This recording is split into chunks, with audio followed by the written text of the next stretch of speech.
বিসমিল্লাহির রহমানির রহিম। আজকের এই জুম ক্লাসে তোমাদেরকে শুভেচ্ছা এবং স্বাগতম। আমি অন্যদিন যেভাবে তোমাদের ডাইরেক্ট ক্লাস নেই, আজকে একটা কন্টেন্টের মাধ্যমে তোমাদেরকে ক্লাসটা নিব। এই কন্টেন্টটা তোমাদের মাঝে শেয়ার করছি। এই কন্টেন্টটা দেখলে তোমরা টোটাল বুঝতে পারবা এখানে আমরা কি বলতে চাচ্ছি। এখানে এই ক্লাসের বিষয়বস্তু যাবতীয় কন্টেন্ট থেকে আমরা ডিটেইলস আমরা শুরু করব। কন্টেন্টে আমরা এখানে দেখো, আমাদের এখানে সবাইকে আন্তরিক শুভেচ্ছা এবং স্বাগতম। কয়রা মদিনা সরকারি মডেল মাধ্যমিক বিদ্যালয়, কয়রা, খুলনা। এখানে পাঠ পরিচিতি আছে, ডাটাবেস। পাঠের বিষয় প্রথম অধ্যায় ডাটা ও ফাইল। পাশে আমার শিক্ষক পরিচিতি বলে দিই। আমি মোহাম্মদ ইসমাইল হোসেন, সহকারী অধ্যাপক, কম্পিউটার বিভাগ, বিএসএস অনার্স, এমএসএস রাষ্ট্রবিজ্ঞান,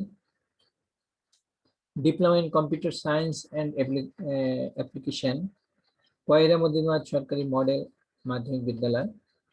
এটা আমার কর্মস্থল।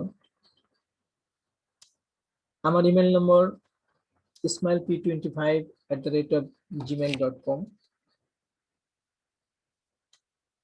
আজকের পার্ট ডাটা ও ইনফরমেশন কি।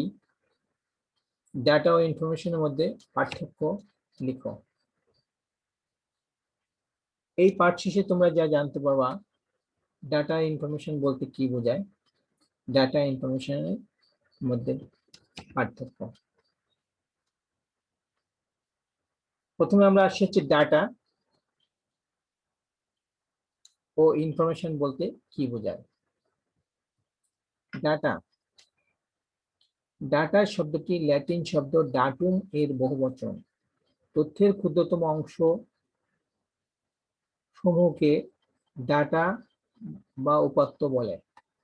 ডাটা এক বা একাধিক বর্ণ, চিহ্ন বা সংখ্যা বিশিষ্ট হতে পারে। ডাটা সাধারণত এলোমেলো অবস্থায় থাকে। রহিম, চিরনি, সাদি, 03 একাদশ, 05 ওয়াসি, 02 সামিন, একাদশ, 04 ফাইজি। এগুলো আমি বললাম ডাটা। এই প্রত্যেকটাই ডাটা, এগুলো এলোমেলো ভাবে সাজানো আছে। যেমন রহিম একটা, রহিম, তারপর হচ্ছে শ্রেণী 03, 04, ফাইজু, এগুলো প্রত্যেকটাই এক একটা ডাটা। এরপরে আমরা আসি হচ্ছে তথ্য বা ইনফরমেশন।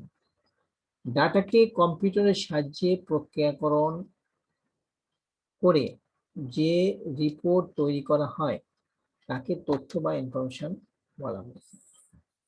অর্থাৎ ডাটাকে প্রক্রিয়াকরণ করে যে ফলাফল পাওয়া যায় তাকে আমরা তথ্য বা ইনফরমেশন বলছি। তথ্য সাধারণত সুন্দরভাবে সাজানো গোছানো থাকে।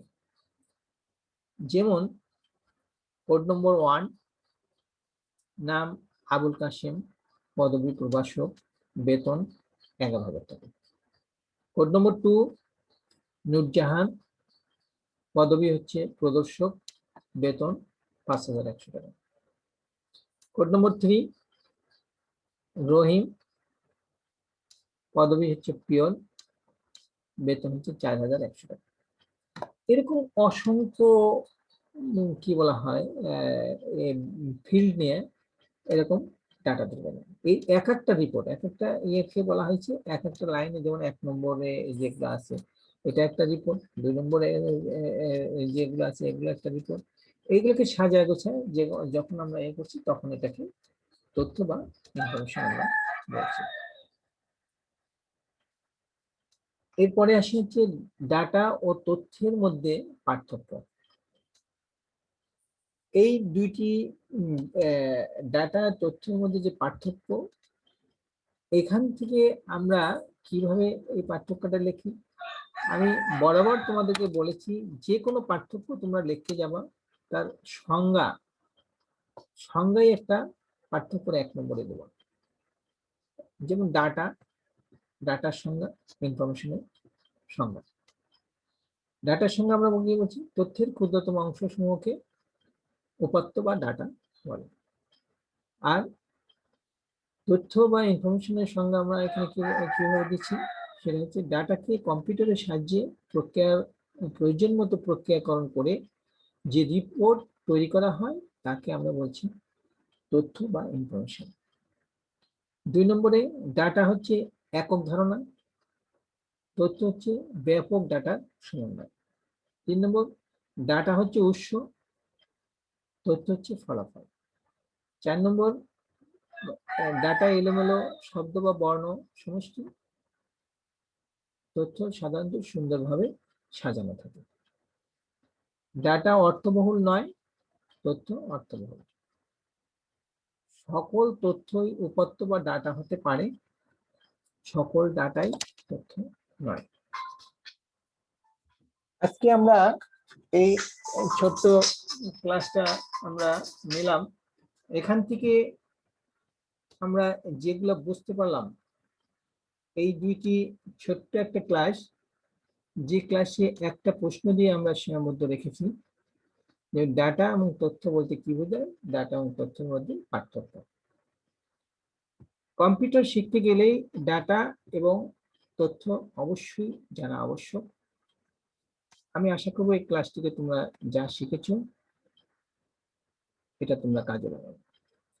সবাইকে ধন্যবাদ জানিয়ে আমি আজকের ক্লাস এখানেই শেষ করছি।